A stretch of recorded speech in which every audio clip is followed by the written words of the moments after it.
And we welcome you back to Memorial Stadium. Micah Flack alongside you for the semifinals matchup of the OAC Women's Soccer Tournament.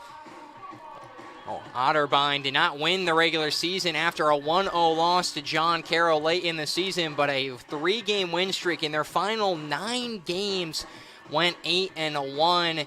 And you look at the Polar Bears of Ohio Northern have came in roaring. 4 straight wins, 5 if you include the tournament game against Wilmington.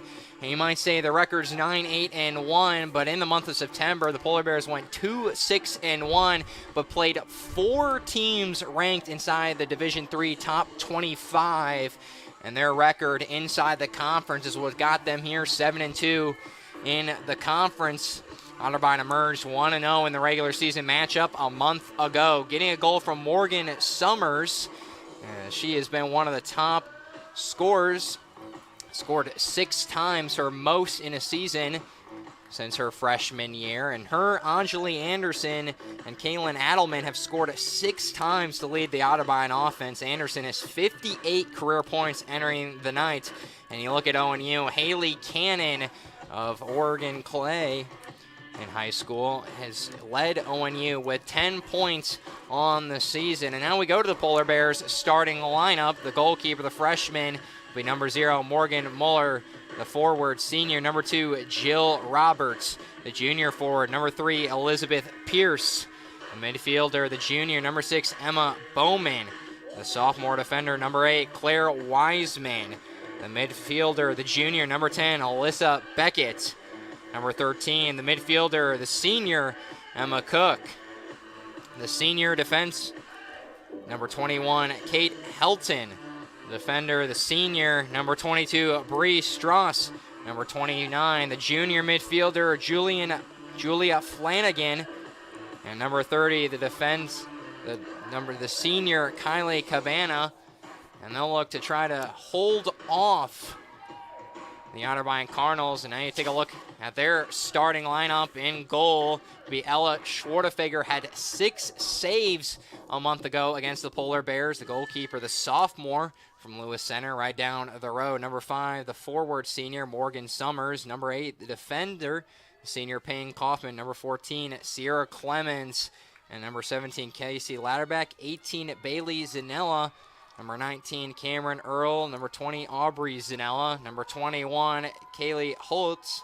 Number 23, Anjali Anderson, or AJ Anderson. And number 31, Lauren Alley will round out the starting lineup as we begin the first of 2 games here on Otterbein TV later tonight at 7 p.m. See an opportunity for the men's team as they will play John Carroll, beat them to win the regular season. And what a team they are as well. It's a huge opportunity for the Cardinals. And a lot of expectations put on them this season, and it's shown a lot. Sophomore Cameron Earl, mentioned in the starting lineup, is the reigning OAC Player of the Week for the Cards after 7 points over the last 2 regular season games, scoring twice at Mount Union in the season finals. That will go right down the side, and that will be kicked away by a Polar Bear. And the Polar Bears know what they need to do. A month ago, lost just after the beginning of the second half. Scored it in the 48th minute was Morgan Summers. Just put it into the net. But what a game that was overall for both teams. 12 shots on the night for ONU. 6 were on target. All 6 were saved. And Otterbein had 10 shots, 3 on goal. 1 of them went in the back of the net. Both teams play stingy defense, a little tough defense at some points, especially for ONU. Both teams very chippy. Got a couple arguments a month ago, and this could be chippy again, especially with an opportunity to go to the finals on the line. And if you win the tournament, you get an automatic bid to the NCAA playoffs, and that will be huge. And that's how the Polar Bears were able to make it to the second round last year after winning the conference. They'll look to make it back-to-back titles. And the first title in new head coach Ben Tierney's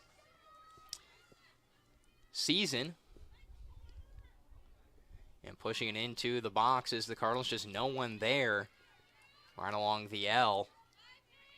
But both the men's and women's teams for both programs at Otterbein have been fantastic. The men's team coming up later won 7 straight, but now the women's will have an opportunity to respond back. That'll be off the shin of a polar bear. A throw-in opportunity, and this is kind of how Otterbein likes to play. Very aggressive, not give any inch. Have played a lot of press and have very good defense. As Ella Schwartefeger, then one of the top goalkeepers in the OAC. Only a sophomore, but has done so much for this Otterbein team.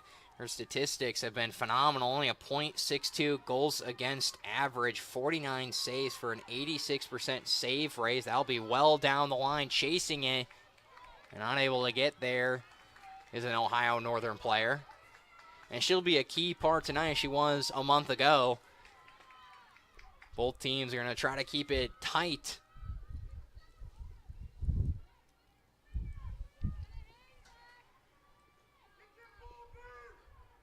Now just talking where to put the ball is a couple of Otterbein players to Ella Schwartefeger. She'll go for the goal kick. She's playing a little, going to kick it pretty far.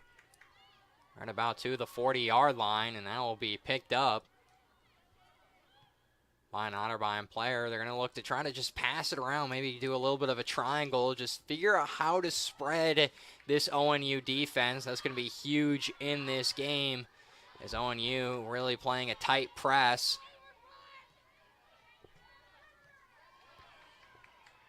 ONU gets the ball back, and we'll have an opportunity down the left sideline.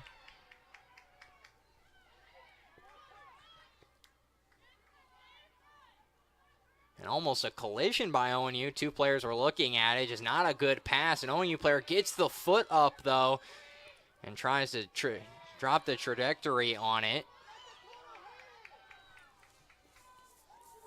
And on the ball is Bree Struss from Fisher, Indiana. She'll give the pass right up the middle, and that'll be a slide. And the bench looking for a possible card on that, or a foul at the minimum. But a clean slide tackle, but now will be given back to ONU on the foul.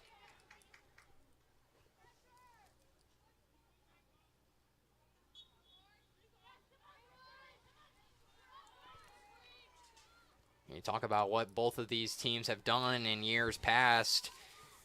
Just 11 of the 12 matches in this series have been decided by a goal or less. And that happened again this season, only won by 1 goal.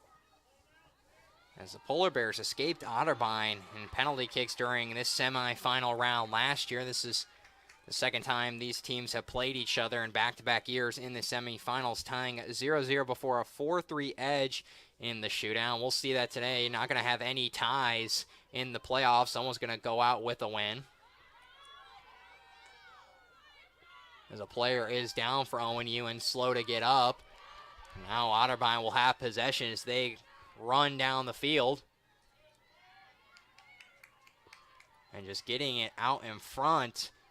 A possible opportunity looking for the cross or anywhere to pass it to.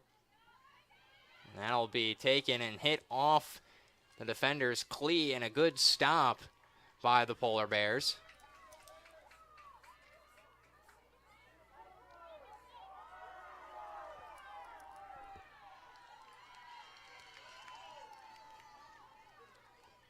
Now an opportunity for the corner kick, and in this game a month ago, ONU had 7, Otterbein had 4.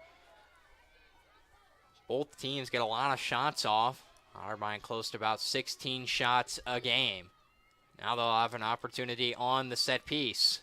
The first one of the night is up. That'll be off the head, and it will be out of the back of the end zone. Looking to get a foot on it. Just not able to. And now that will be another corner kick. Goes off the head of a Polar Bear player. I'll make it 2 in a row. And these are key situations in a low-scoring match.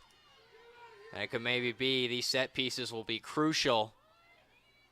That'll be towards the end of the box. And a great kick, but saved A beautiful defense by the Polar Bears to get the ball away. It looked like it was going to be a beautiful shot on goal, but hit away by the defender. Will go out for the goal kick. So far, Otterbein playing fast within the first 8 minutes of the match.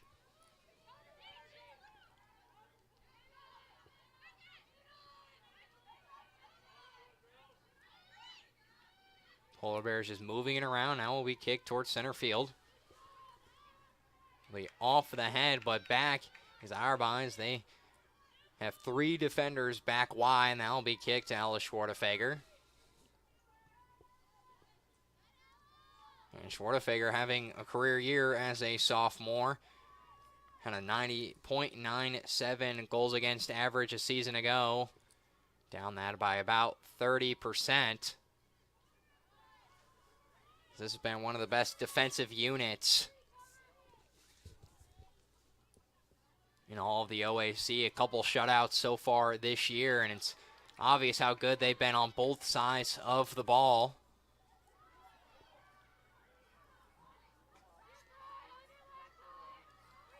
So they've been held to 4 straight shutouts in some wins against John Carroll, Baldwin Wallace, Marietta, and Mountain Union. Excuse me, that's the men's team. The women's team has a couple as well. As they last season, the defense helped the team get 10 shutouts. Both teams, the men's and women's, getting many shutouts to end the season and all season long, as that will be given right to number 2, Jill Roberts. She'll pass it away, and that will be given back to Otterbein. She'll make a run at the ball, looking at it, her and her teammate. And able to get it is Jill Roberts, as she'll pass it back to her teammate.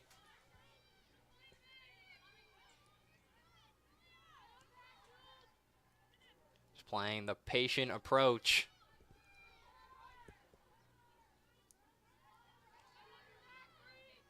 And it'll be kicked right down the sideline, sprinting for the ball, and Otterbein able to get it. It will go out.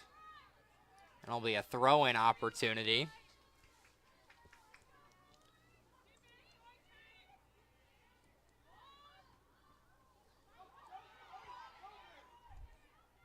And if you're Otterbein, you got to think if you win this game, looking to right some wrongs, that'll be right to an Otterbein player. They'll kick that one back out. Ella Schwartefeger was right there behind her. If not, that'll be another throw-in. But you got to think if you're the Cardinals, this is a match you want to win. If you have that opportunity, you get to play John Carroll again, who they played on the 18th of October. And this is a carry opportunity, one-on-one, going right between 2 defenders. Shot wide right of the post. That'll be the second shot opportunity on the night for the Cardinals.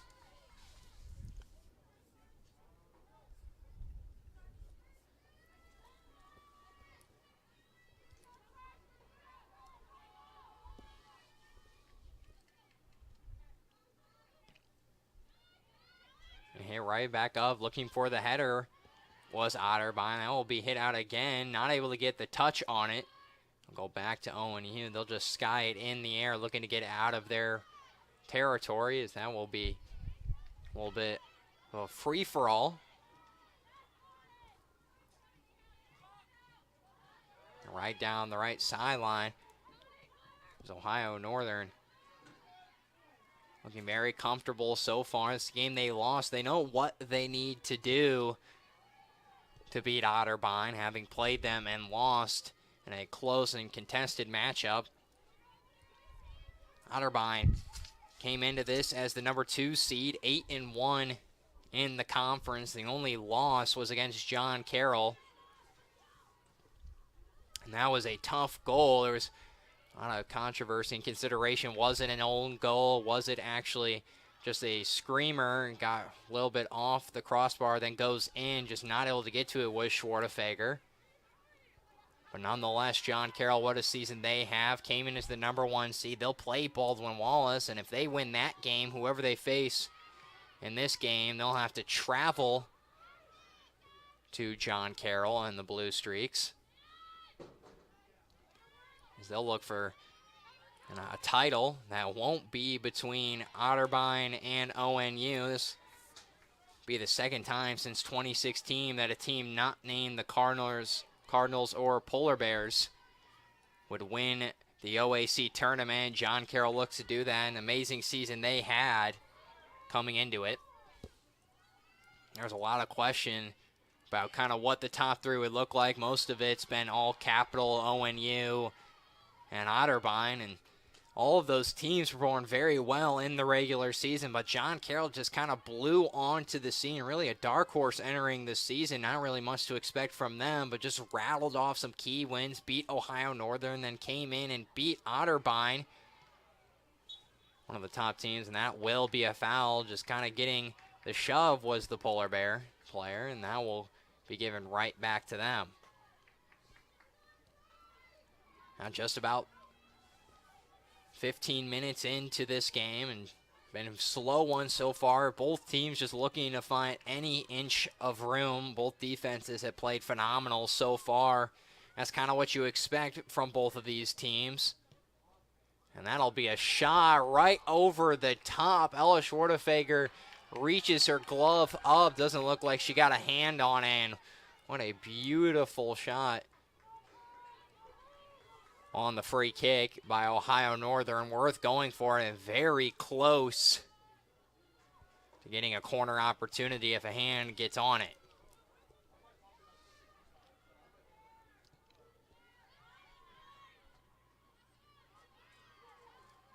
And that'll go out.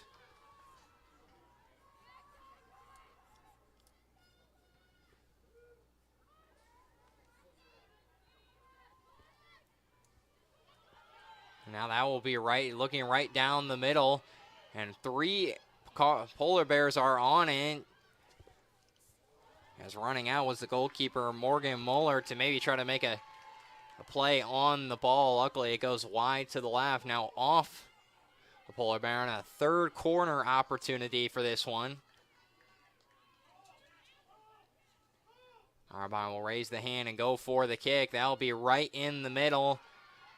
Be kicked away by Ohio Northern. I'll be taken right down the sideline. 2 Cardinals closing in fast, though, and that will be given right back to the Cardinals.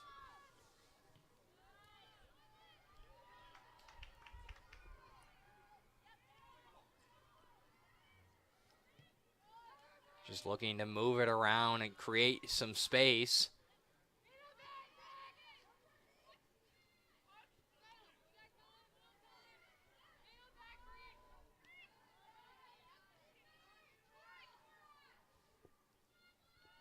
And look, so far, it looks like a 4-1-3-2 for the Cardinals. They have 2 up currently.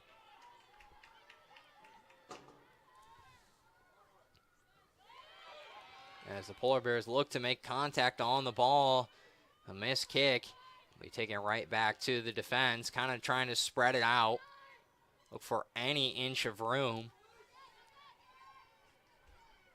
There's going to be those little mistakes, those little key passes and situations that both teams will look to exploit to get any advantage in this game. Right now, the one-on-one will be taken, shot right in the gloves of Ella Schwartefeger, and that will be a save for her first save on the day. Right into her chest, gets it with her gloves. That'll be a shot on goal for the Polar Bears. That will be their first.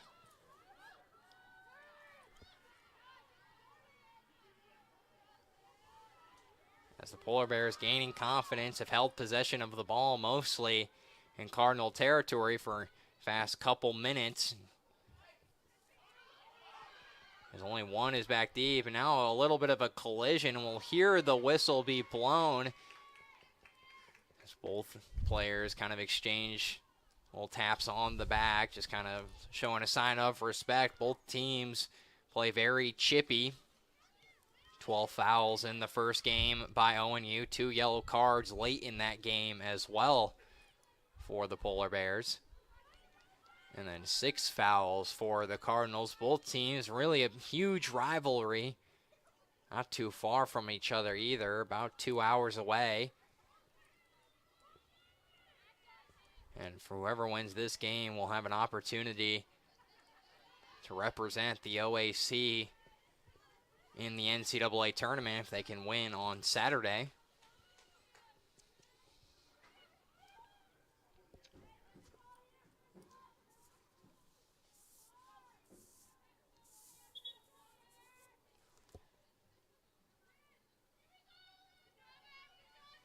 We'll see a couple people come in. Number 12, Alexa Clampin. Number 15, Haley Cannon, has 10 points for the Polar Bears as she leads the team in points. She kind of a part of that second unit, try to bring some new life into this game just about halfway in.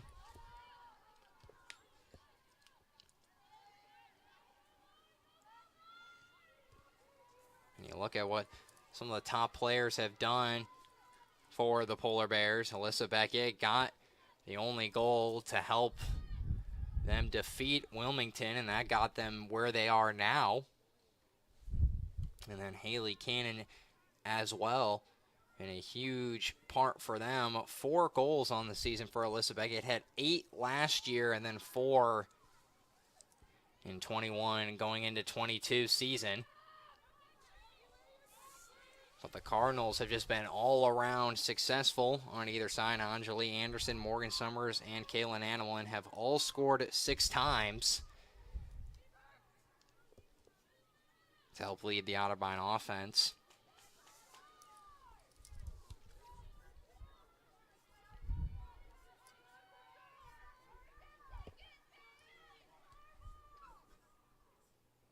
And now for the goal kick is Morgan Muller. That'll be a great defensive stop by the Cardinals. And getting back on it, going right down the right side, looking to get to it, and just picked up in time by the goalkeeper, Morgan Muller. The Cardinal was fastly approaching. Looking to make a play on that.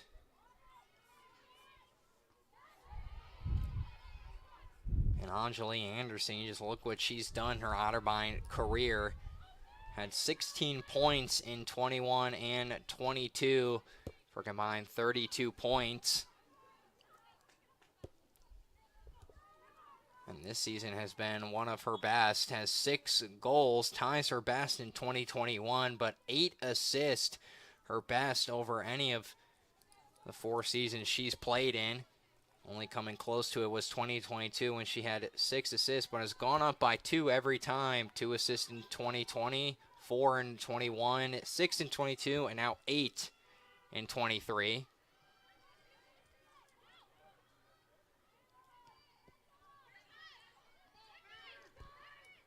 That'll be kicked away. Back deep, trying to track it down. Otterbein gets the foot on it and possesses the ball. Just a little bit of a mistake, though, and the player did not realize that the ball was coming.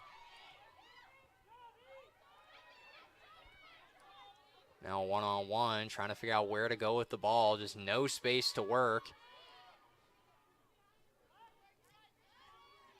Will be passed back to the defense. They'll look to open and up, create any space in the wide areas. Both teams still scoreless halfway through the first half. That's how it was a month ago, and the first half was back and forth. Both teams couldn't seem to get anything offensively, and then screamed into the second half was Otterbein. Went into the break, made the adjustments, and were able to get back on Ohio Northern. And Ohio Northern only got one other conference loss from John Carroll. Both Otterbein and ONU lost to John Carroll, as the Blue Streaks defeated the Polar Bears 2-1 and then defeated the Cardinals 1-0 in a very back and forth game. And John Carroll got the score late to defeat the Cardinals, and a couple of opportunities were missed, especially very late in that game with only a couple minutes remaining. Otterbein got 2 or 3 set piece opportunities inside the 88th, 89th minutes. Just could not convert against John Carroll, and that's something that will probably be preached in this game as the head coach of Brandon Coons and his assistant coaches. And I'll be off to the left. We'll look to try to figure out how to convert on the set pieces. Already been a couple so far today. Otterbein has 3 corners. They've given up 2 fouls as well. But you got to figure out how to convert on those corner set pieces. Going to be very important late in this game. If you go into a halftime down or up or tied 0-0, got to figure out how to get past the defense, as the Polar Bears have dominated possession so far on the ball.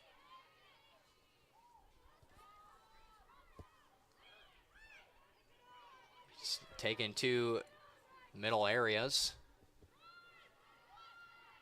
Be out to the wide areas. 3 in the box. And get past that one. And what a great stop by the Cardinals. Gave no space for the possible cross or pass opportunity. You just look at the individuals. The shot on goal was number 6, Bowman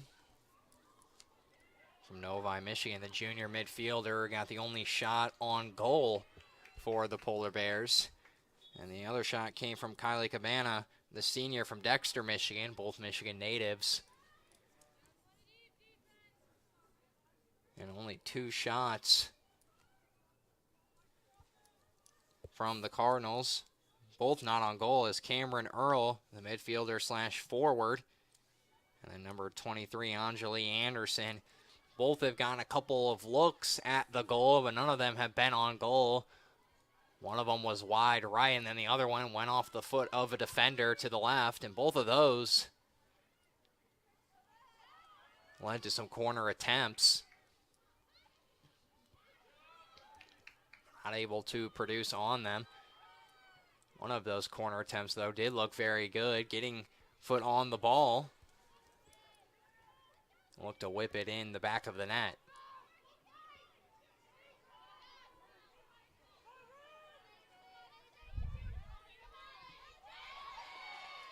Now be off the foot for the throw-in to a Polar Bear.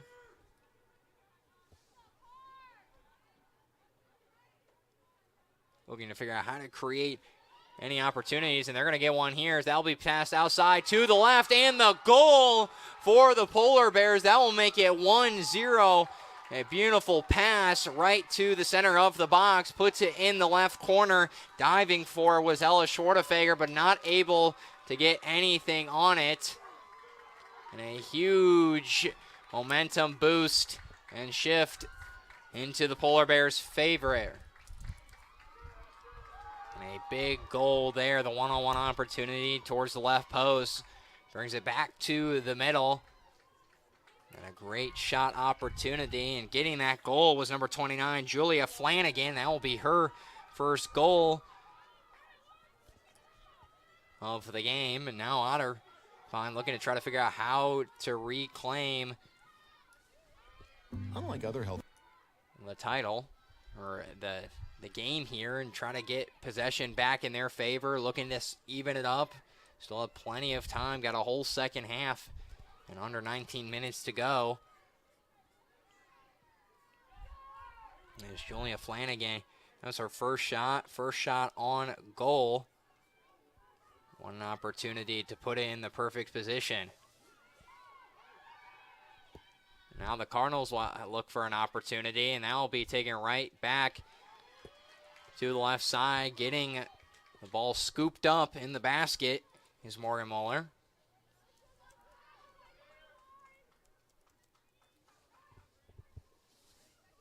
And Julia Flanagan,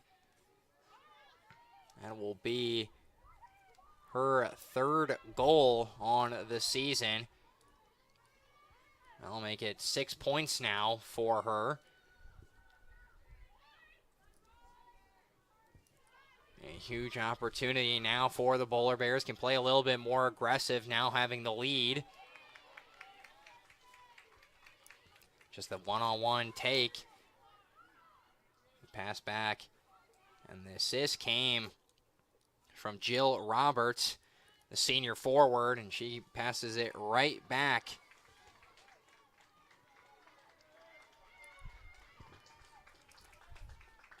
to Julia Flanagan for the goal.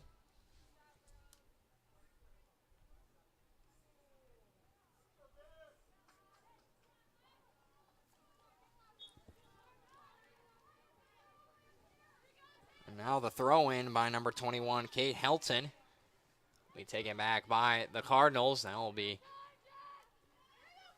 right up the middle, just fighting for possession. I'll be down the left side, right into the foot of a Cardinal.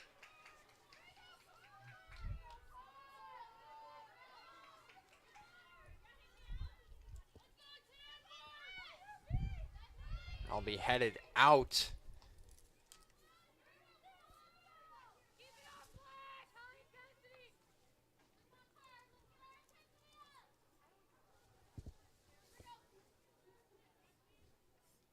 Another throw-in opportunity. Jill Roberts, that will be her first assist on the season. And that will now make it 5 points on the season. She's played in 13 games so far, coming into the semifinal matchup. Be her 8th assist of her career, the senior from Bellbrook.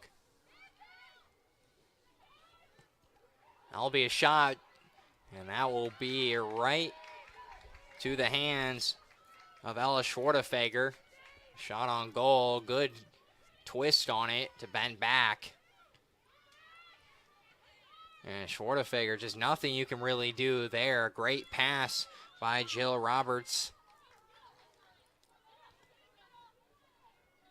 to Julia Flanagan. She found the perfect spot to go, saw as Schwartefeger was more off to the right, forced her to dive to the left, but just not able to get to it in time. And now that will put ONU up. That'll be the first goal of the season against the Cardinals from ONU as they lost to Otterbein in a shutout 1-0, and now they'll get their first goal, even it up. And now a foul is called, giving possession to the Cardinals. 15 minutes to go in the first half. Or excuse me, given to the Polar Bears.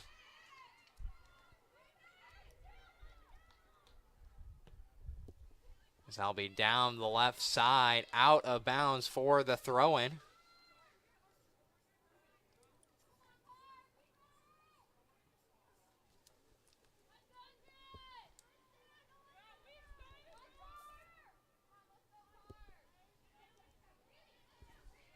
I'll be down the left sideline, back.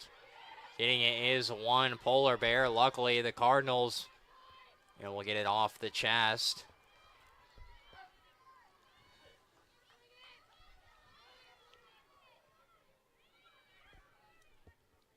And the Polar Bears, you can just see they're playing with all the confidence, going for the attack, just pushing Otterbein to the brink. Not playing as much of a press as maybe they once were. Don't have everyone as far up. But you have that one goal lead, can play a little bit more aggressive or even cautious if you so choose. Really want to try to put this game out of reach for the Cardinals by getting another goal.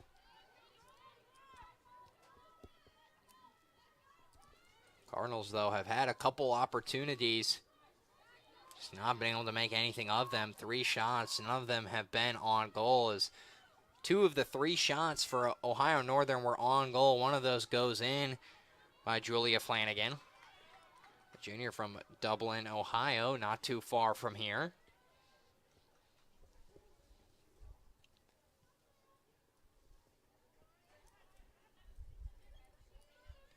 Multiple throw opportunities, and just kind of see that the atmosphere here at Memorial Stadium has shifted.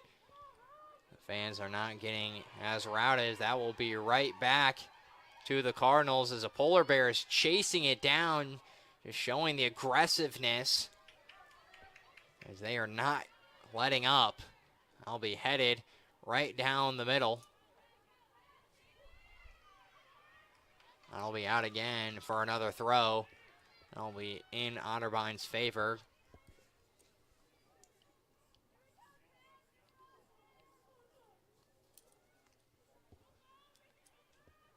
And now if you're the Cardinals, just got to think to yourself, if you're the head coach, Brandon Coons, just take it one step at a time. Still plenty of game left. Just think of it almost as a new game. Let that goal go and just focus on what's left. Don't look at the scoreboard. And I think that's exactly what he's going to do. Got to get your team motivated. Try to figure out what they need to do.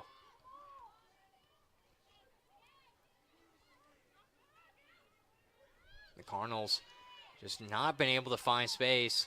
Been a little chippy so far. A lot of pushing and shoving. But the refs let it carry on. It'll be a header. Then we'll go right up the middle, and it almost bounces off the inside leg of a Polar Bear. If it could have went straight, and now this will be gone. An opportunity down the left side, and that'll be out.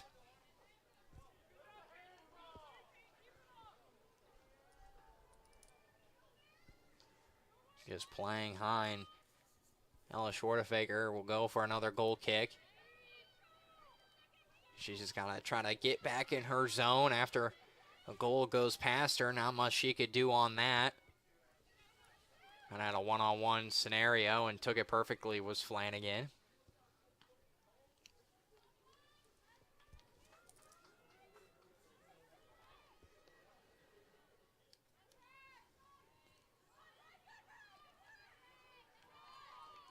That'll be off and giving possession to the Cardinals.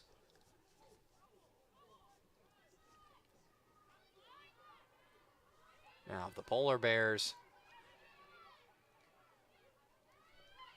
can look to win this game. It will be back-to-back times in the finals of the OAC tournament. Still plenty of time left, though. But the Polar Bears are a very experienced, deep team. Team that has been in the NCAA playoffs, but also won the OAC tournament last year. Know what to expect coming into the tournament. Got a 1-0 win against Wilmington. Kind of skated by through that game. But a win's a win. Now come to Memorial Stadium against the higher seed, the number 2 seed Cardinals. That'll be right back.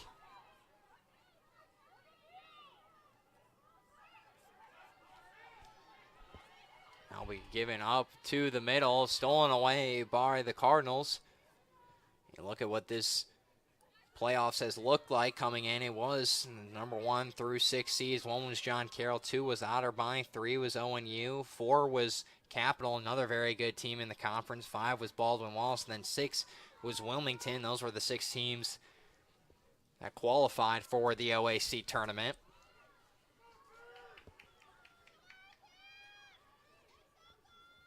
And we all know the dominant teams over the past couple of years in Capital, Otterbein, and Ohio Northern. John Carroll been a little bit of a surprise coming into this season.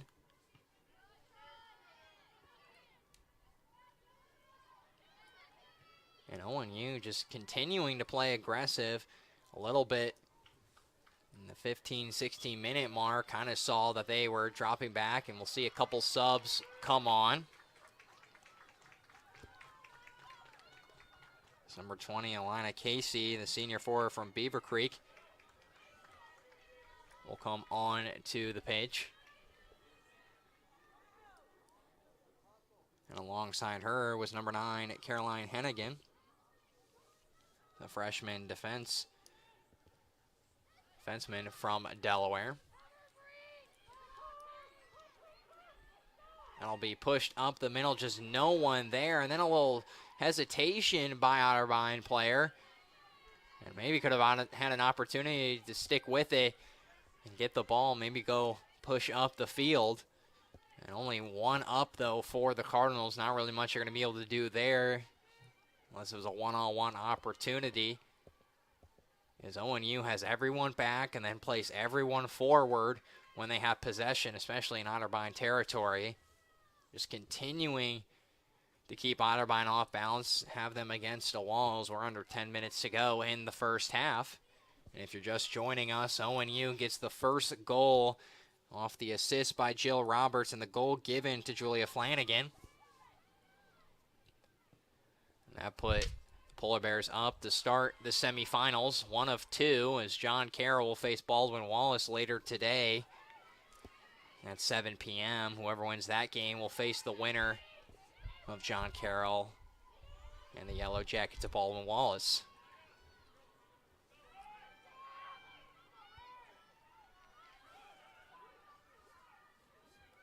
Just swarming the player, and that will be a push from behind. That'll be given right back to Otterbein, just nowhere to go with the ball, just kind of holding it in possession, forced the mistake by the Polar Bears. That will now be a free kick opportunity. We'll be back right at the edge of the end zone. Quite windy out today and quite cold as well, as the fall has really kicked into effect here.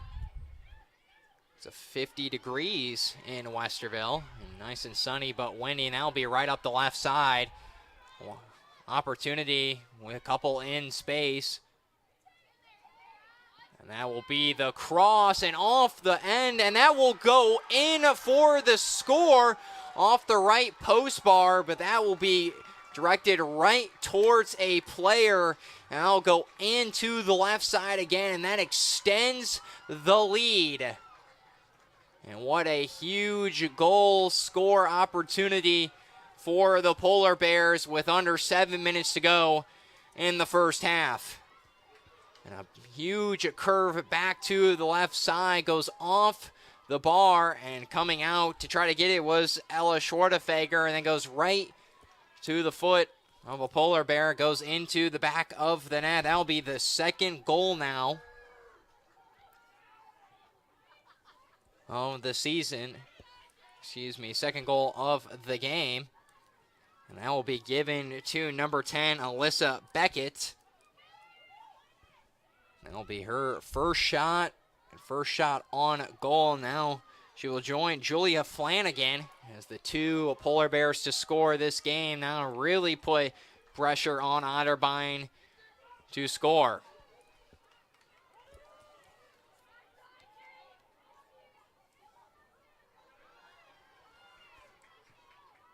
And no assist was given to any player. Was off the post bar.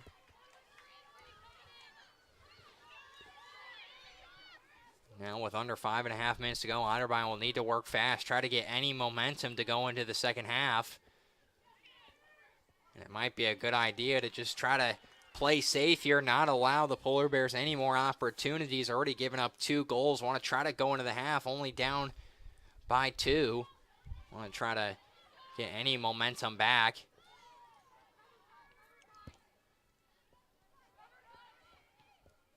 Otterbein will sling that one up in the air. We'll go down the left side off the header. Getting back to it is the Polar Bears. That one will be thrown out.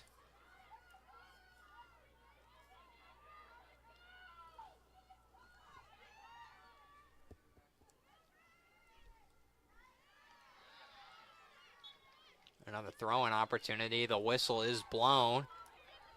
Clock still runs, and see a little bit of confusion going on for the Cardinals.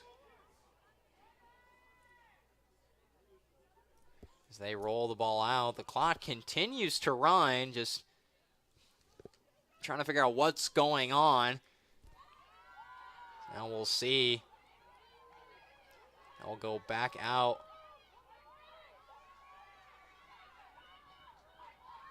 To the Cardinals. And will be called a corner, and that will be a set-piece opportunity. Be back out of the box. As that now a sprint, luckily one defender back for Otterbein. And there was no one there. That could have been a catastrophe as the Polar Bear was sprinting towards the ball.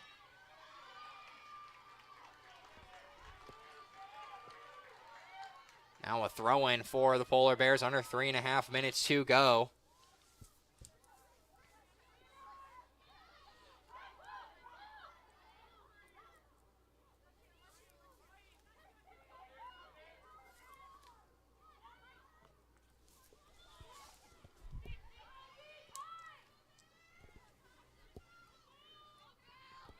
As the Cardinals will have possession of it, just continue to get knocked down, pushed around a little bit.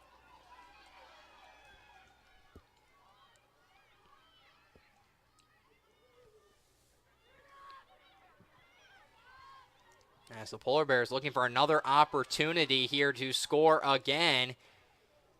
And they'll have it right about the 20-yard line.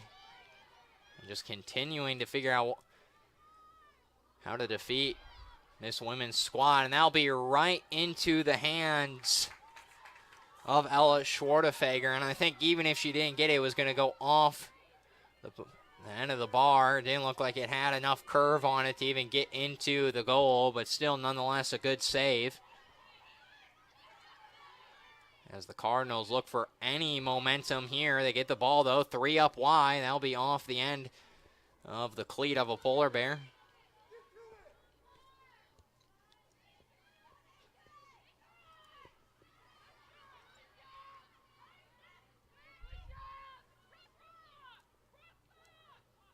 Be up right at the 40-yard line. Just no Cardinals around. Seem out of sync right now with the passes. And another opportunity out wide to the right side. We're going to see the cross come in. There was no one there, though.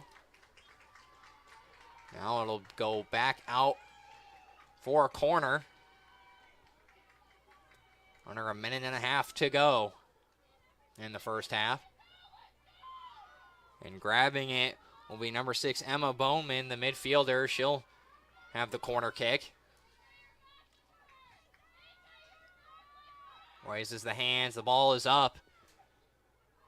That'll be off the head, and it goes back to the Cardinals. Headed it away, just trying to get it out. Doing whatever it takes. 1 minute remaining. Less than 1 minute remaining. Now a minute remaining in the first half.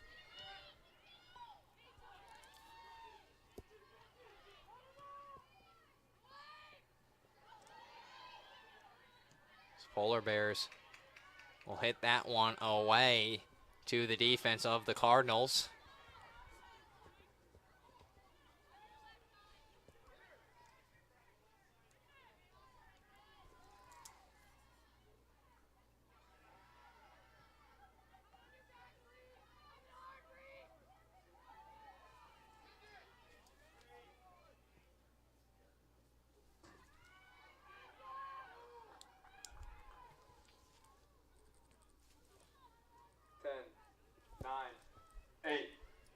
That'll be up. 6, 5, 4, 3.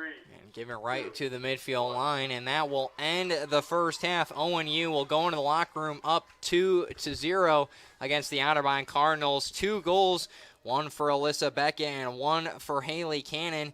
Beckett got the goal off the post, and then that was a goal given right to number 29, Julia Flanagan, on the left side. And then number 15, Haley Cannon with the assist. And she gets it off the post and back to Alyssa Beckett. Jill Roberts gets the first assist. And that will take us to halftime here on Otterbein TV as the Cardinals are down 2-0 to Ohio Northern in the OAC semifinals.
Otterbein has made me who I am because it's helped me to really find myself.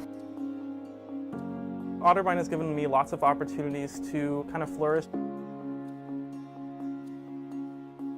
The Otterbein experience worth it for me is how personalized the classes are and everything, and how much of a connection I have with all my professors. Knowing your community and being involved with the community makes a big difference in how you experience life.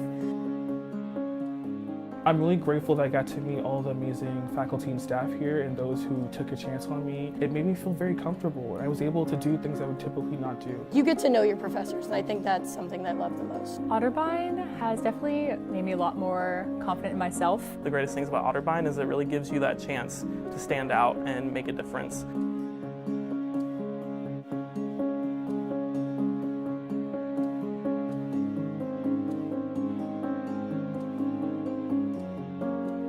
I transferred to Otterbein my junior year. The first week was first flight. I met a few friends who were also transfer students, and we did the Snyder donut run. I had no idea what it was, but I remember being okay, I want a donut, so I'm doing it. I think my favorite things that I'll take away from college are being on the team. Obviously, being on the equestrian team was a huge part of it.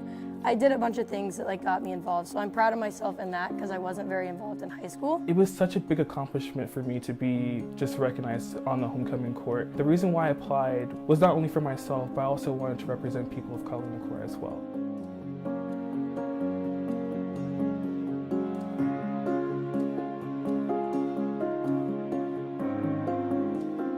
I would like to thank my dear, dear work mom, Kelly Miller. She is someone who has been very supportive and there for me since day one. Melissa Gilbert, she has been there every step of the way and helped me through being a Cardinal Corps leader to just daily things. Dr. Sin has been supportive to me since my freshman year. I would have to thank Meredith Meyer, Dr. Meyer, my psychology advisor. I adore her. She is one of my favorite professors I've ever had, and I really think she's helped me find my path here at Otterbein, but also beyond Otterbein. My parents have been there for me every step of the way. Not even my parents, but my family in general.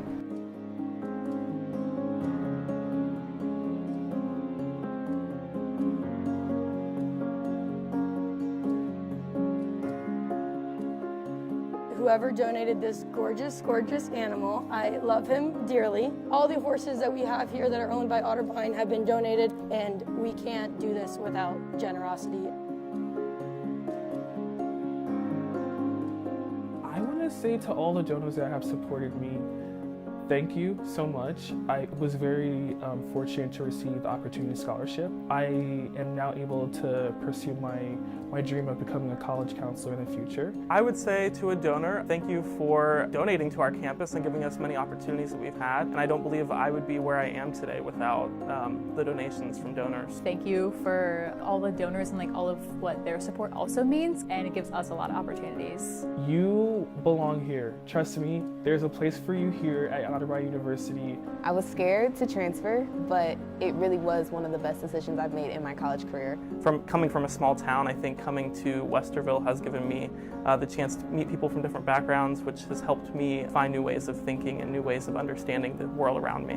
I just love how close-knit we are, the community here. It feels like there's this own campus vibe, right when you get on Otterbein. I definitely felt it after I toured here the first time. I'm definitely gonna miss my experience here at Otterbein, and I'm truly grateful for the people that I've met because they'll be in my life forever, so I'm truly grateful for it. It's probably going to be the best 4 years, and it really is a shame that it's ending so soon.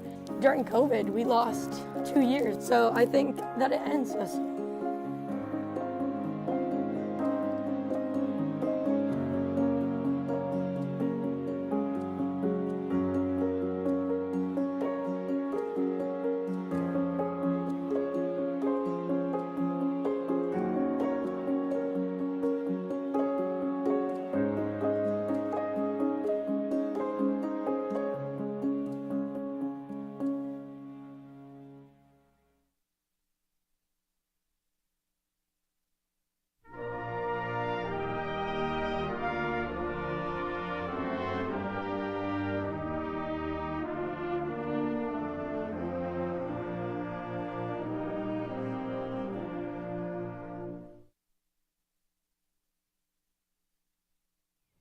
The one thing that every Otterbein student has had in common since 1871 is that they have lived, worked, and taken classes in Towers Hall.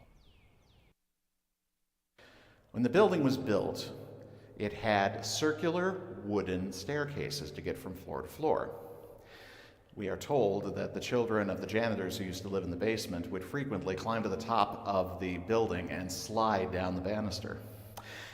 Back in those days, when there was nothing cutting off the wall, there were windows in the stairwells. Here you can see the remains of one of the openings.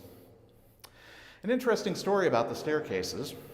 When the fire code required that cement staircases be put in, the bid was put out to local contractors, and there was one local contractor that came back with a bid that was half of what everybody else had offered.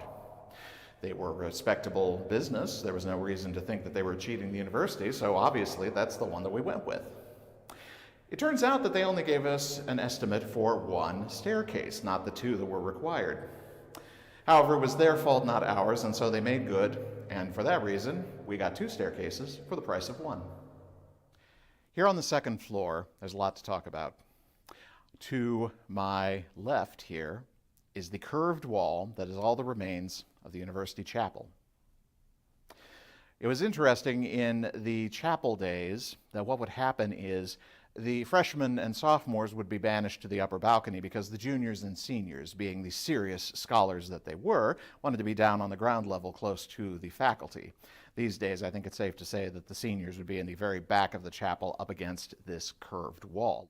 On the other side of the second floor, we have what was the very first library for the university.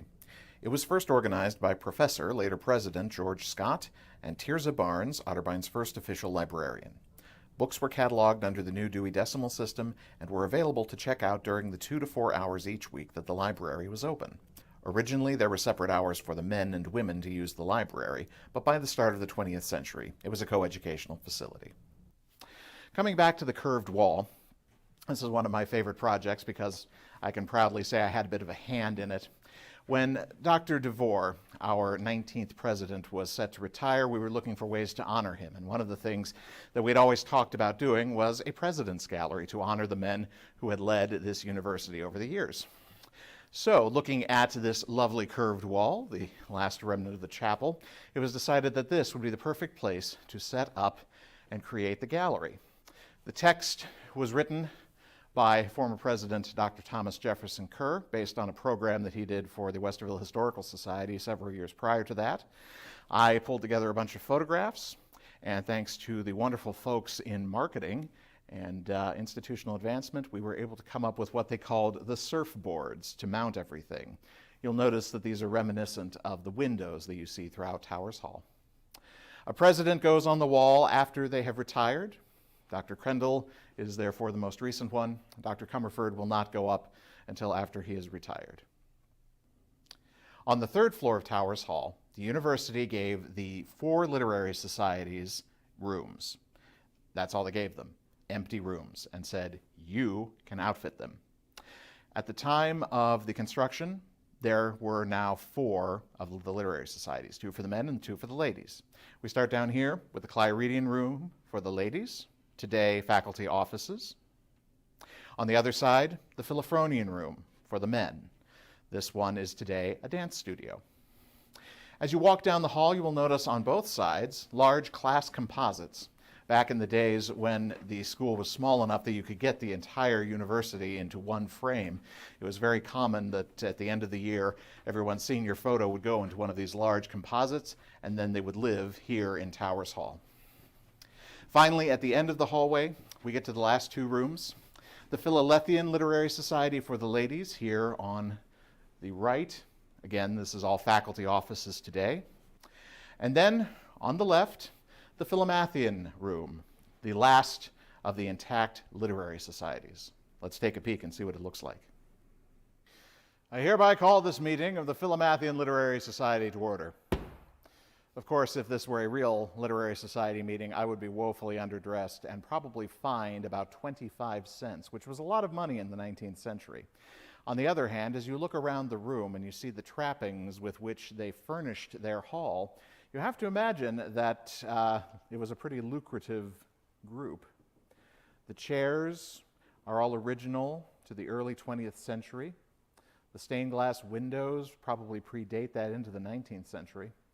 But the overall look of the room was designed by Columbus architect, actually Westerville architect, Frank Packard. The Philomathian room was used by the literary societies until the 1920s. At that point, really, the fraternities and sororities were killing off the literary societies. After the society closed up, this was used as a classroom and a meeting room. For a long time, it was used as storage. And then finally, in the 1980s, the aforementioned Dr. Harold Hancock, along with a handful of other faculty members, including biology professor Gene Willis, got together, raised funds, and restored the room to its rightful early 20th century look. The room has been used ever since then for special occasions, concerts, classroom work, lectures, and occasionally a historical video. On the left side of the entrance to the Philophronian room, you will notice a janitor's closet. And if you can sneak in the janitor's closet like we have, you will see this old safe. We really don't know much about the history of it. I would assume it went with the Philophronian room. But one thing we do know is today, it guards and protects our air conditioning system. Not a lot of folks get to make it up to the very top of Towers Hall into the attic. There's not much to see up here. It is literally just an attic. But that hasn't stopped students over the years from coming up here and leaving their mark. Really, the best thing to do when you're up here is go to the back corner and check out the old bell ringing mechanism. That is what controlled the Towers Hall bell for many years. And if you get a chance, check out the west-facing windows. It's one of the best views across the campus. To get to the very top of campus, you'd have to climb this ladder to get up to the cupola on the very top of the Towers Hall roof. What do you think, Steve? Want to go up there and get a shot? Go.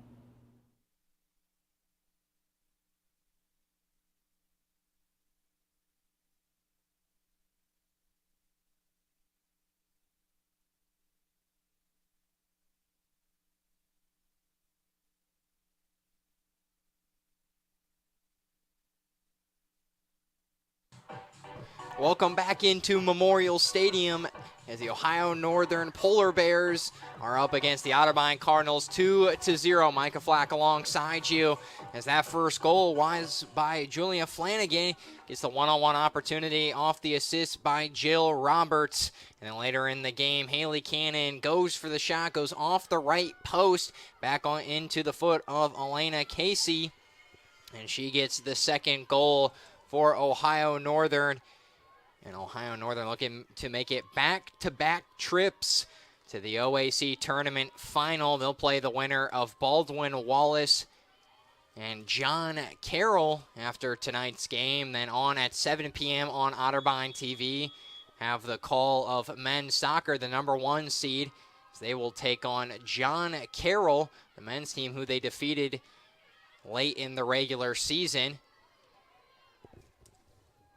And Ohio Northern just looking to figure out how to continue to keep this league. Don't want to get complacent, especially in the beginning of the second half. A little bit of fired up will be Otterbeins. They'll look to try to do anything they can to make it to the finals. They lost last year in the semifinals against Ohio Northern on a penalty kicks, was tied at 0-0 at the end of regulation. This game so far been a little chippy for both sides. As we'll head into the second half as Ohio Northern has taken 6 shots. And 5 of those shots for Ohio Northern have been on goal. 3 shots for Otterbein, none of them on goal. Just shows the difference in the possession time given to Ohio Northern. Just had dominated on the left side of the pitch. And just a tough break for Ella Schwartefeger. And the goalkeeper, the sophomore, .64 goals against average coming into this game. And now going down the right side will be the Polar Bears. We'll have it one-on-one, an opportunity for the shot, but just a slow roller. That'll be the first shot of the second half and the first shot on goal for Ohio Northern. A huge start to the second half. Just gets a little bit more power on that. There's an opportunity. Goes for the right side. Both of the 2 goals are on the left side of the goalie.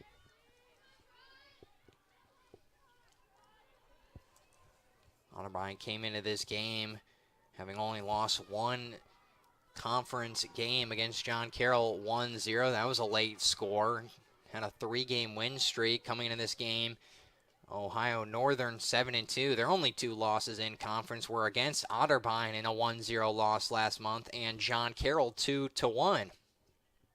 They came in with a 7-2 conference record, a 9-8-1 regular season record. A lot of that losses came in September, went 2-6-1, but played 4 ranked opponents inside the top 25. So a lot of experience against tough competition. Know what to expect against the Cardinals of Otterbein, especially having played them and just not seen a lot of offensive production for the Cardinals, and especially when you have players like Kaylin Adelman, Morgan Summers, and Anjali Anderson. They've all scored 6 times to lead the Cardinals offense this season, especially Anderson. She has 58 career points entering tonight's matchup. This is a defense a season ago that had 10 shutouts. The Cardinals brought a lot of those people back as well. You look at the defense for the Cardinals. There's Payne Kaufman, one of the better players, Aubrey Zanella. Just a very talented defensive back line. Just not been able to produce, but a lot of opportunities, especially working it. Most of the Polar Bears dominated the percentage of the possessions, especially in late in that first half. Another 7 minutes to go, got their second goal and really kept their foot on the gas, even going into the break. Could have maybe slowed it down, try to play cautious, not allow Otterbein to get a goal or any looks. Only about 3 to 4 minutes left, but no, they continued to put the pressure on. Just shows you how confident, how poised this Polar Bears team is. And they went into the locker room up by 2. A lot of breathing room, and especially in a game like this where not much has been able to have been produced by the Cardinals. Feels like a mountain to climb, like Mount Everest. Just going to take a lot for these Cardinals to get back in the game. But that first goal, if you can get it, will be a huge momentum shift and a big opportunity for the Cardinals. Cardinals, though, will have 2 opportunities. They'll be right in the gloves of Morgan Moeller. And 2 opportunities, though, to advance in the tournaments. Tonight, the men's team will have an opportunity as well. What a season the men's team has had as well. 12-2-3. 8 wins in the conference. The only tie they had in conference was against Ohio Northern, and that's another team to look out for in the men's tournament. That'll be huge for them as well. As Ohio Northern just playing aggressive on the defensive side, keeping a lot of players back now, not really going as tough as they once were. Just looking to find any space is Otterbein. And if you can just break through the line, that'll be a shot. It bounced once, then right into the chest. Another stop back-to-back for Morgan Moeller, the freshman goalkeeper from Harrison. And Otterbein, the men's team, you just look at what they've done. The #1 seed beat John Carroll, pretty much solidified their spot as the top team in the regular season. They won the regular season title. And they'll play John Carroll, who beat #5 Capital. John Carroll was the 4 seed, 2-1. And then on the other side of the bracket, #2 Ohio Northern. And what a final that would be if both Ohio Northern and the #1 seed Otterbein Cardinals could make it. They'll play on November 4th this Saturday for both the men's and women's finals. Ohio Northern will play Mount Union, the 3 seed, who beat Marietta 2-1. And Otterbein is looking to have any opportunities for both teams. Of course, the Cardinals and the athletic department would love to see both teams play on Saturday. If Otterbein and the women's team come back, they'll either play Baldwin, Wallace, and John Carroll. Now, if they played John Carroll and say they come back and win this game, John Carroll is the higher seed at #1, so they would travel to John Carroll. But if the men's team beat John Carroll tonight at Memorial Stadium, they'll play the winner of Ohio Northern and Mount Union, and they'll play another game at home. 2 games for home field advantages. Mount Union or Ohio Northern are the lower seed. That's how the OAC does it. The higher seed will have the home game. And then whoever wins the conference gets an automatic bid to the NCAA championships. And that's huge. And not a lot of at-large bids. You always want to win your conference. Just have that automatic bid regardless. And that's what happened last season as Ohio Northern got the win. They're the current reigning OAC champions. And they got to the first round of the NCAA playoffs, won that game, and then lost in the second round. What a season they had last year.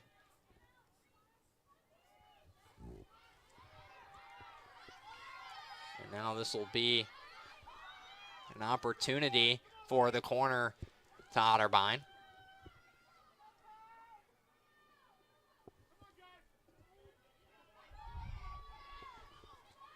Be their first set piece from the corner. And that'll be flung right into the box on the header. That will be off the crossbar. And looking for the shot opportunity, just nowhere to go. Off the gloves, it looks like, of the goalkeeper. What a dangerous possession. Not going in favor of Otterbein. And what an opportunity it could have been. Goes off the crossbar. Tries to make the hand on it.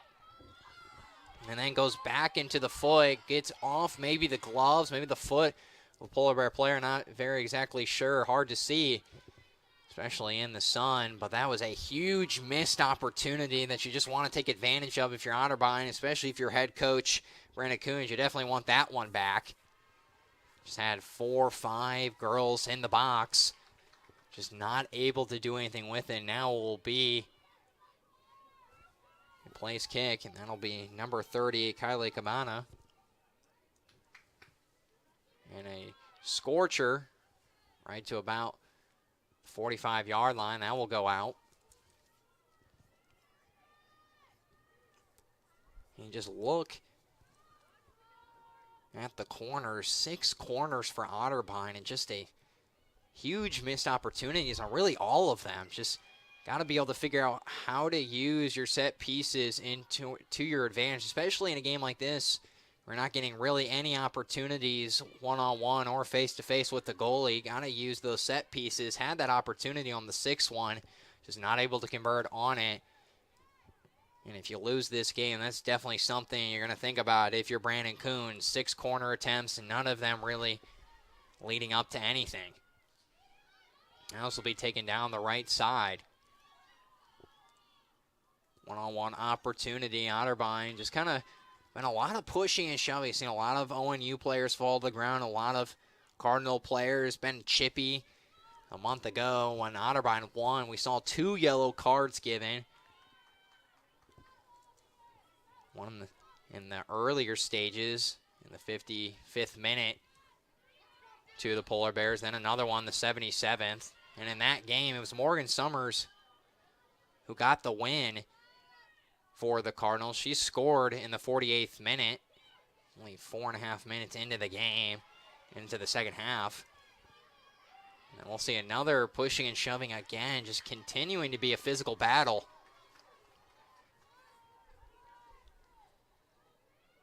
Both teams just continuing play aggressive. Ohio Northern coming into the second half has 4 fouls, Otterbein 3.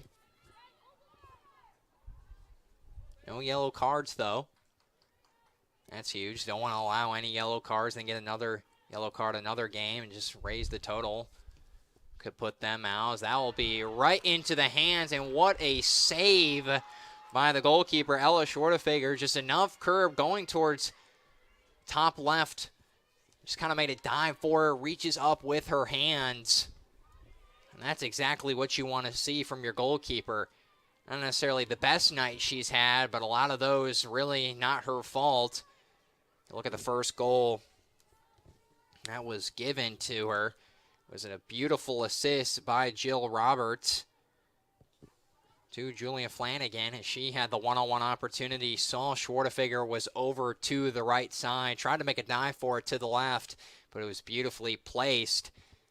And then another assist by Haley Cann. She tried to curve it around the right post. It goes off the post and then given right back to Elena Casey, the forward, the senior from Beaver Creek, and she got a goal, and that's kind of where we've been at going into the second half. A lot of momentum on ONU, and just trying to figure out how to shift the momentum is the Cardinals. Just been really quiet on the sideline and in the stadium here in Westerville. And that'll be foul, or that will be a whistle blown by the referee. And Otterbein grateful that the ref did blow the whistle, because that would have been a one-on-one opportunity given to the Polar Bears. And a lot of the first half mistakes for the Cardinals, just not on sync with their passes, just kind of really not giving it their all, not really finding the open space, just really nowhere to go. A lot of that maybe their own mistakes, just not knowing where to go with it, but also just the suffocating defense. It's almost like a boa constrictor just surrounding you of the Polar Bears of Ohio Northern.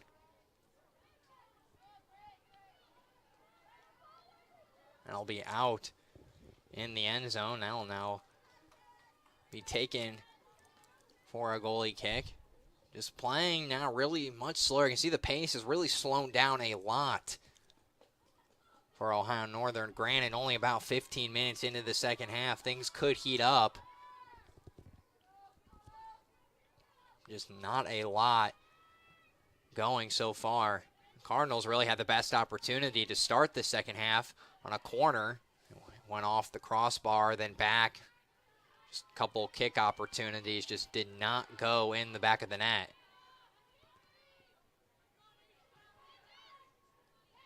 And Otterbein just trying to tighten up that defense. And a good block.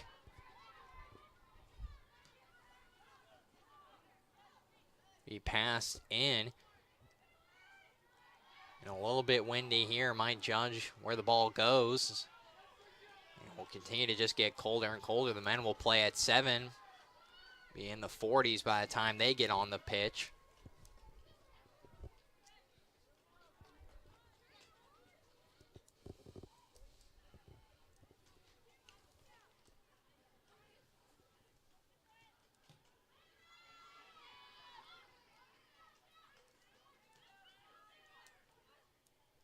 Just working it to try to find anywhere on the open space, as the Polar Bears just seem to have Cardinals' number currently.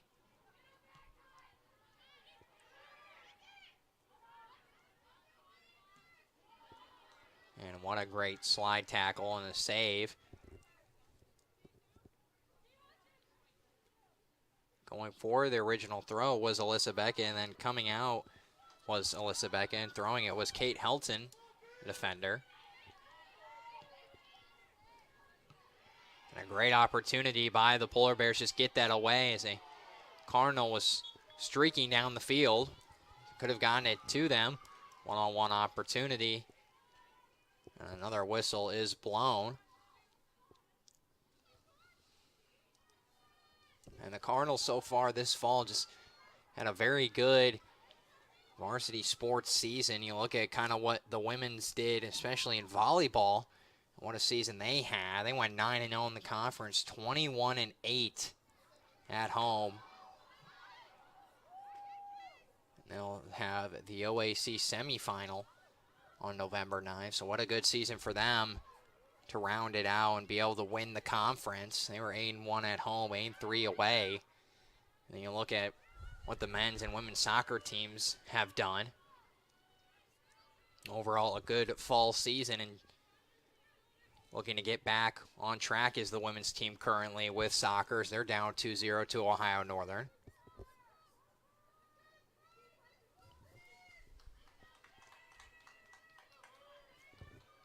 A lot of teams going to play John Carroll very soon. If the women's team won tonight, they'd maybe play John Carroll. The men's going to play John Carroll tonight, and then in a couple weeks, the men's football team will have the opportunity, and that kick would be good.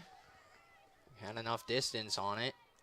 The men's football team will play John Carroll November 11th at home. That will be their final home game of the season. John Carroll just also had a very good fall season, especially for men's and women's soccer.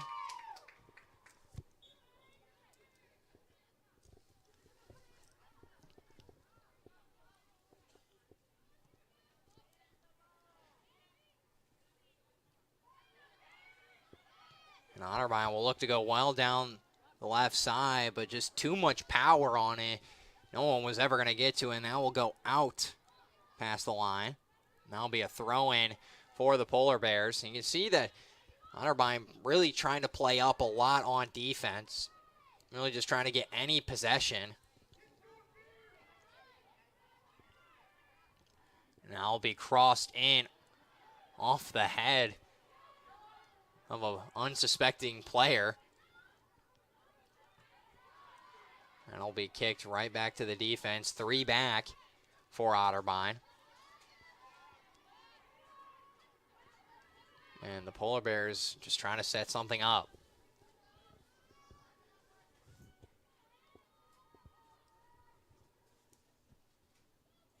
Almost about halfway through the second half.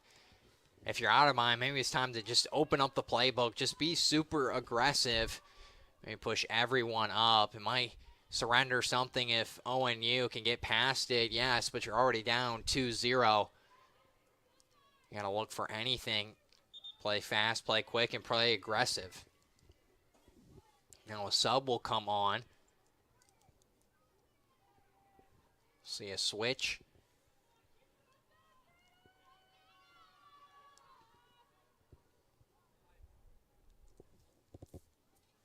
The switch will be number 21 of Otterbein, Kaylee Holtz. That'll be the header. Go down just a bunched up formation. Cardinals still have possession though, working in and around. Now looking down the left side. Looking for the open space. That'll be right to the left of the post bar. That would have gone into the net. Getting their gloves on it is Morgan Muller. And what a game she has had today. Otterbein has 7 shots. Ohio Northern saved 2. The only 2 shots on goal have been saved. Otterbein 6 saves on 8 shots on goal for Ohio Northern. So this is a very good game for Ella Schwartefeger, who matches her number on saves. The last time they played a month ago, got 6 saves in that 1-0 win against the Polar Bears. Ellsby down the right line, only 1 in the box, now 2. And I'll be giving back to the goalie on the offsides. That will be a kick taken out of the end zone, right about between both tees of the Otterbein script, and that will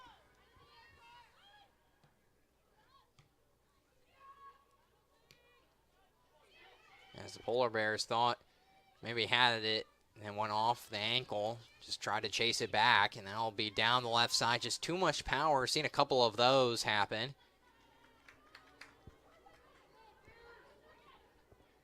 And the Cardinals just need 1 breakthrough. If they can find 1 good shot on goal, get a goal, you're right back in this game. Currently a couple insurance goal for Ohio Northern. Even if a goal is scored, they'll still have 1. Just have dominated possession on the ball.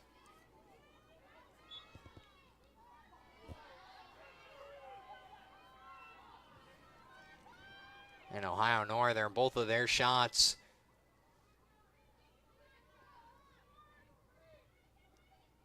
now we'll see the free kick opportunity. Taking it is number 8, Payne Kaufman, for the Cardinals. I'll be whipped right into the box. The header, just not enough on it. That will be right to the open arms of Morgan Muller. But both shots that scored for ONU were inside the box. 3 shots for the Cardinals have been in the box, 1 at the edge of it, and then a couple free kicks they've taken. Looked for the score as well. I'll go up the middle, right back to a Cardinal, just looking to get past a couple of defenders. Will take the shot, but well right of it. Just didn't put the foot to the ball, the right placement to get the curve. I'll see a couple of substitutions come on the field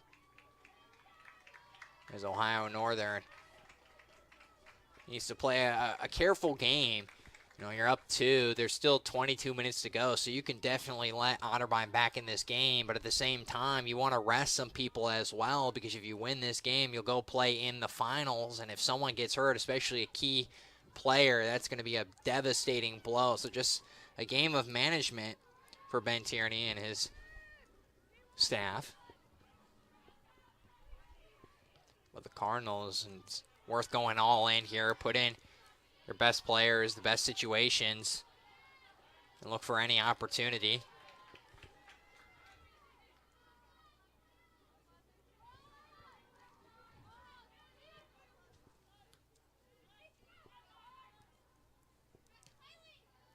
That will be kick taken back to the goalkeeper. That was an opportunity just to settle in, settle down.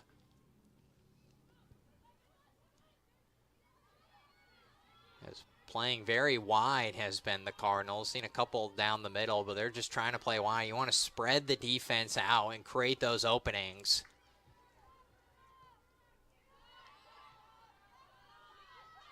And the Polar Bears will have possession of the ball. Gets swarmed, though, by 2 Cardinals. Still able to hang on to it. Now the Polar Bears will have an opportunity up the middle, and they'll find it.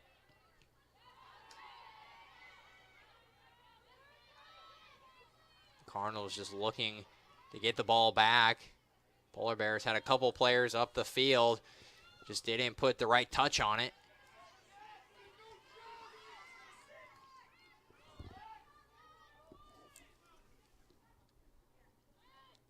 The Cardinals will just continue to play down the left line. Be out of bounds.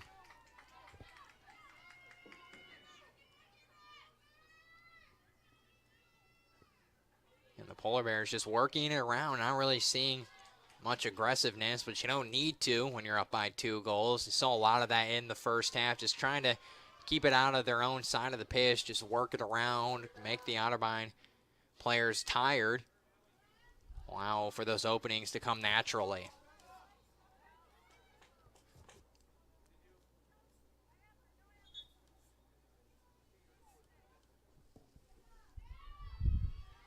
See a couple more substitutions, and we'll see a Cardinals player and an Ohio Northern player come out.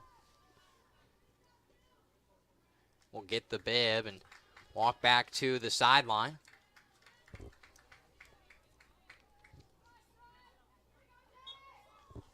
Now we'll restart play, another throw-in. But getting right in front of it is the Otterbein player, and that will be kicked into the bench.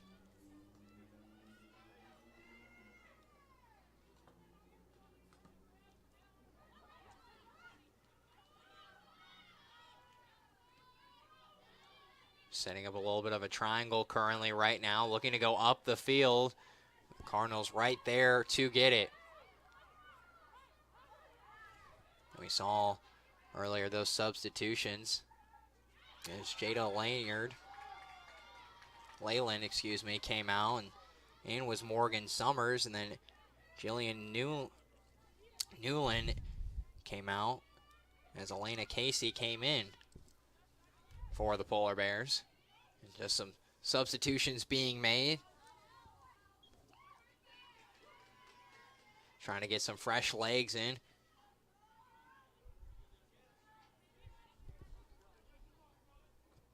And on the throw-in, number 12, Alexa Clampett, the junior from Sterling Heights, Michigan.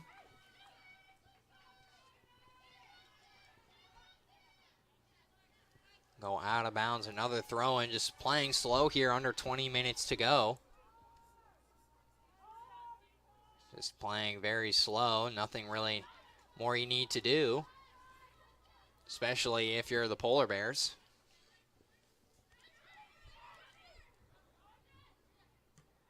That will be kicked away.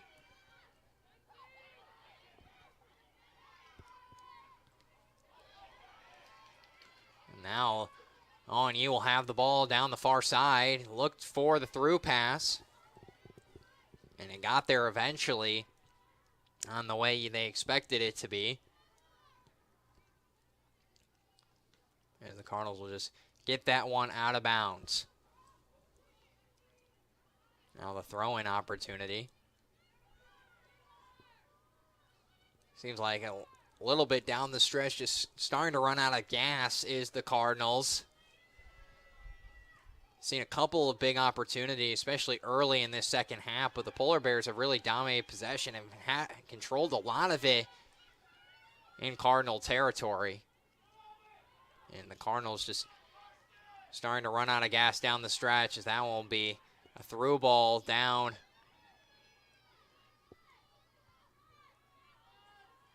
And that will be given for the throw.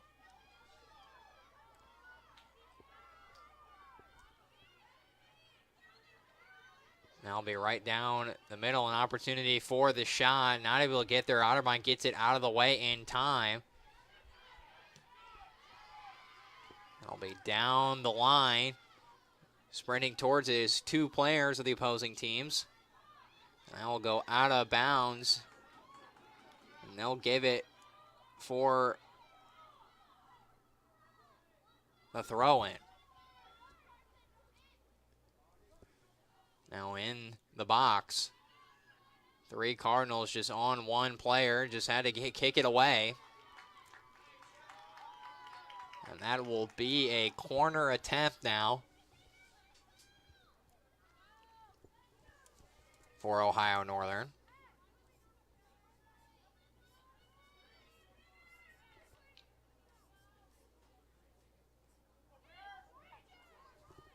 This will be Ohio Northern's second corner kick of the night. They'll be into the box off the head of a Cardinal player as they'll get it away safely, but then back under the feet of a Polar Bear, just kicks it away out of bounds. And just about 15 minutes to go in this one.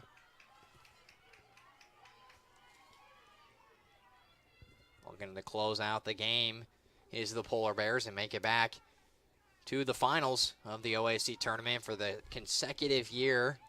They won last year.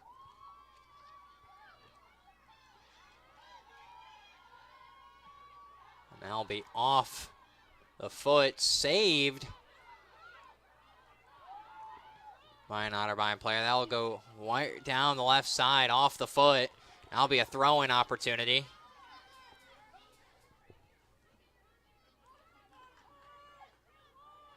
And just a bad touch off the ball gives it back to a Polar Bear. Now going down, looking a little bit injured.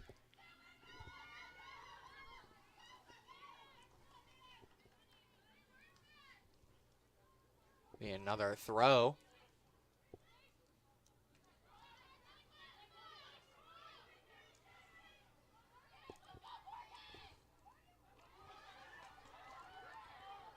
I'll be continuing the throw opportunities. Just Otterbein seems to get in. Now on the throw is number 8, Payne Kaufman, and that will go down the left line. Be kicked out for another throw.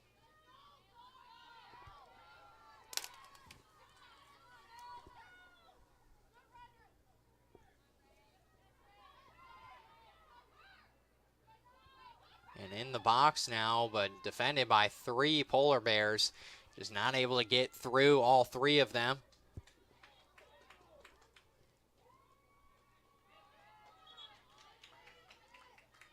We're going to see a couple of substitutions. Number 15, Haley Cannon will come in. Number 2, Jill Roberts. And number 29, Julia Flanagan will all come in.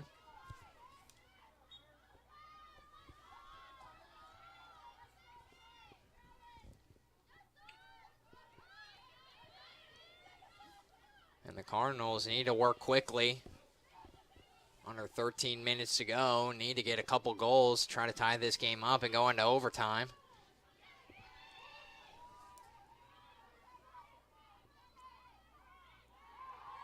And we saw on the substitutions, 3 came out. Emma Cook, Alexa Clampe, and Karsten Bucci.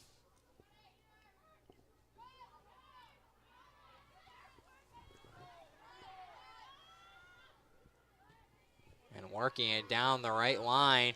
Sprinting towards it is a Polar Bear player. Otterbein gets underneath it. And sprinting back was another Ohio Northern player, just continuing to put the pressure on. Otterbein forced the mistakes.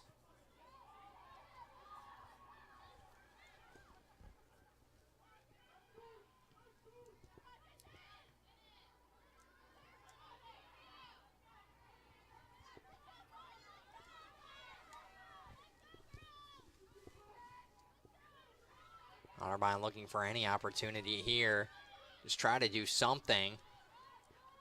Just a lot of miscues, a lot of misfires. You have the ball in Polar Bear territory, have a couple good looks, just not able to produce on them. And you have 6 corners and have been able to do nothing with those. Now down the left field line, 1 on them. That'll be hit out. That'll be kept in, and then the whistle is blown. And that will be a corner kick now. This will be the 7th of the game for Otterbein. They need to do anything on this. A little far outside the box. Will be given right back, though, to an Otterbein player through the legs. The best opportunity of the night. That'll be off.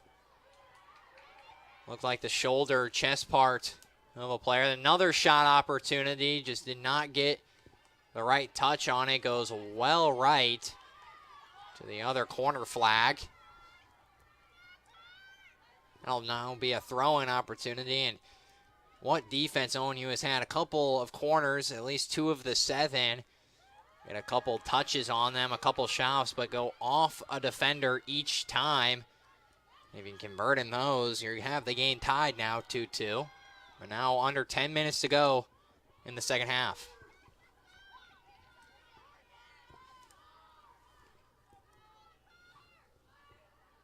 Will be kicked well back to a Polar Bear player. Just got to create that separation. Not able to. The Cardinals playing very far forward. Only was 1 defender back at one point. Able to make it work.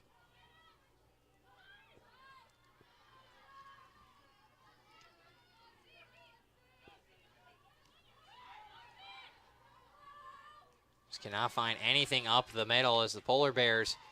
It looks like a shove there, and a little bit of frustration. You can see the bench of Otterbein is not very happy, and it was very obvious. Another shove there. It's getting a little chippy now, especially towards the end of this game, and the refs finally get involved. And I was a little bit surprised they didn't call that one sooner. There was one before that shove, just straight up pushed an Otterbein player as the ref kind of shrugs it off a little bit, gives a smirk, and walks off.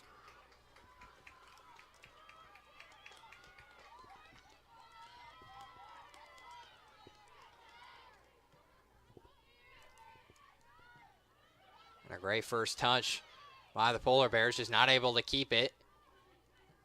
Just not able to find the through pass, and that's been the biggest problem for the Cardinals. You get possession of the ball, there's someone streaking down the left, down the middle, on the right, and you just cannot find the through ball, cannot get a good touch on the pass. It goes right back into Polar Bear players' hands.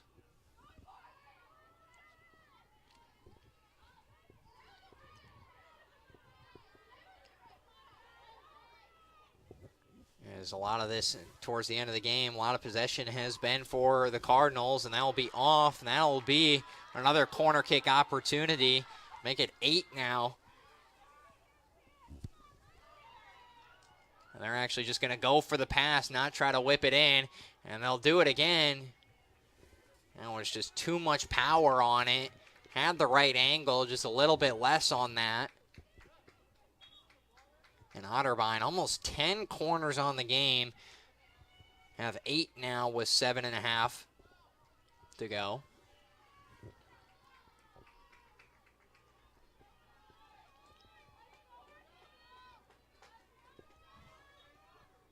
Another end zone kick for Kylie Cabana.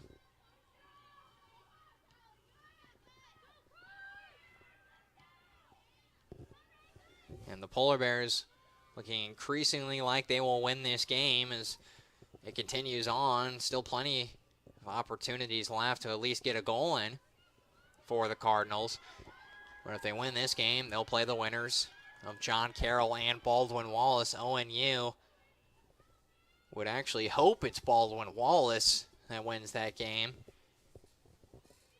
Baldwin Wallace upsets number 1, John Carroll. Baldwin Wallace being the 4 seed and ONU being the 3 seed. They would get the home game. That would be a huge advantage to them, as the Polar Bears at home are 6-1-1, but away are 3-6. So that's a huge win if Baldwin Wallace could get the upset, and then you get to play at home. But John Carroll, increasingly likely that they could win that game. Polar Bears will be watching intently at 7 p.m. to figure out who will win that game if they can finish out the Cardinals of Otterbein.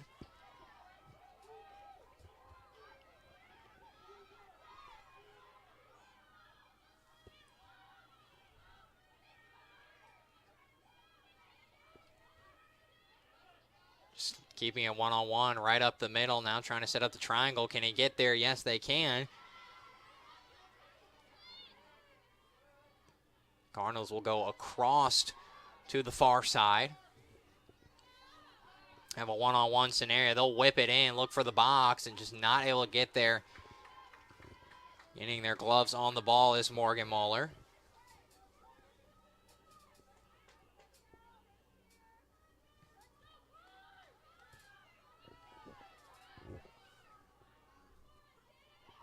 And Moeller with the deep kick. So the Polar Bears will just try to keep it out of the way. If you're the Polar Bears, under 5 minutes to go, no point to play aggressive or go for anything too crazy under 5 minutes to go, up by 2 goals. Just want to play conservative. I think that's exactly what Ben Tierney is probably telling his team to do. Cardinals can have it in their possession, but if they can't do anything with it, it doesn't really matter. So the defense has been stout for the Polar Bears.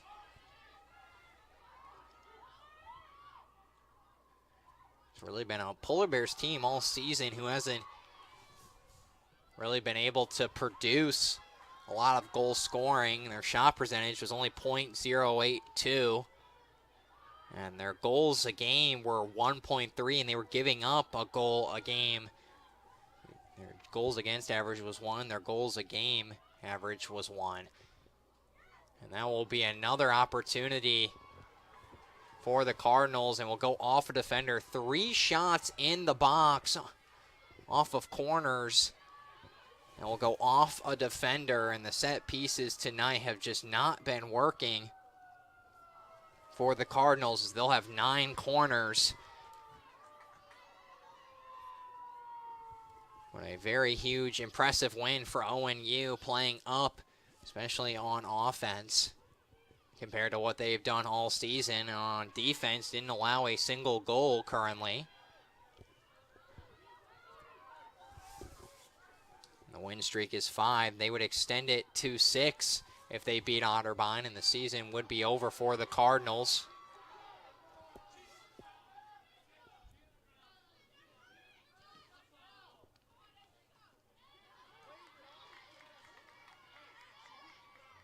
Now be a throw-in opportunity. We'll go down the right field line, under 3 minutes to go. Now see the ref blow the whistle. Now we'll stop the clock for a second. Now immediately start it back up. Another throw-in. And if you're the women's team for Otterbein, nothing to scoff at. What a season they had. Very similar to the men's team. Just had very similar records. 12-3-2, 8-1 in the conference. And both teams played very well this season.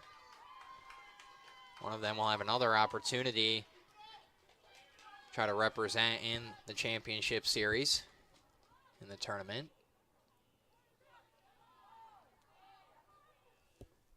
As the men's team will take on John Carroll after this game at 7 p.m. They beat John Carroll at John Carroll towards the end of the regular season, and that was a huge win for them. John Carroll was sitting atop the conference at the time. Both the men's and women's team finished 12-2-3. The men's team, towards the end, they beat John Carroll October 18th. John Carroll was ranked number 16th in the country, but they won that game 1-0. They'll have John Carroll again, this time not in University Heights.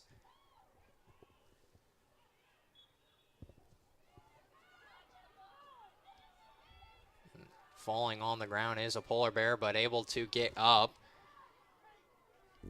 It's number 18, Libby Johnson. Now going for the free kick is number 8, Peyton Kaufman. As that one will be a diving save. 1 minute remaining. A great save by the goalkeeper, Morgan Muller.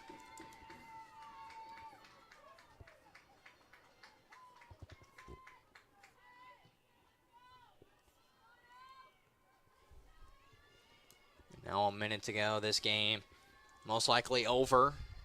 unless a lot of chaos started to happen, as Ohio Northern will represent the OAC for a second year in a row in the conference tournament finals against either Baldwin Wallace or John Carroll. Whoever wins that game will start at 7 p.m., the same time as the men's team for Otterbein. The number 1 seed will face the number 3 seed in John Carroll, team they defeated earlier in the season. 8, 7, 6. Going for the quick 5, cross. 4, 3, 2, 1. And that will do it, as Ohio Northern will upset the number 2 ranked Cardinals in the OAC playoffs, as they were able to get 2 goals. A goal by Julian Flanagan early in the game, and then another goal by Elena Casey. And they went into halftime up 2-0. That will end the season for the Otterbein Cardinals, but we will be back on Otterbein TV as the men team will get an opportunity to defeat John Carroll at 7 p.m. And we will be back on Otterbein TV shortly.